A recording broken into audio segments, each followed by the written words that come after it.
voir un petit point méthode pour voir si ces fractions sont égales. Alors, pour le savoir, je vous propose la méthode suivante. On va regarder si le tableau formé par ces fractions forme un tableau de proportionnalité. Alors, je vous renvoie bien évidemment ici au cours qu'on a pu voir en sixième.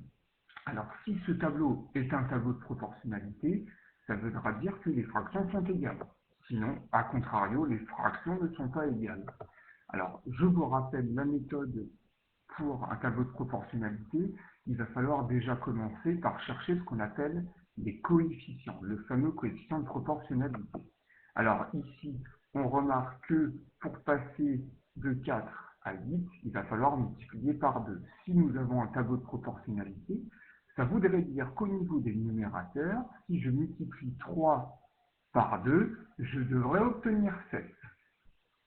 Ici, on voit que 3 fois 2, 6, c'est différent de 7. Ça veut dire qu'ici, on n'a pas un tableau de proportionnalité. Donc, on peut conclure que 7 huitièmes, ce n'est pas égal à 3 quarts. Les fractions ne sont donc pas égales.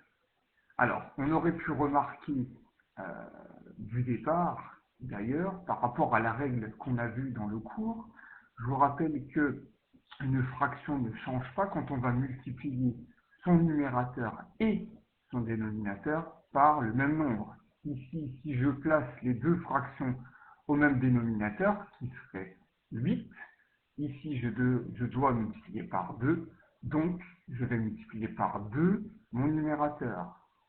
Dès lors, 3 quarts, c'est égal à 6 huitièmes. Et on aurait 7 huitièmes qui est bien évidemment différent de 6 huitièmes.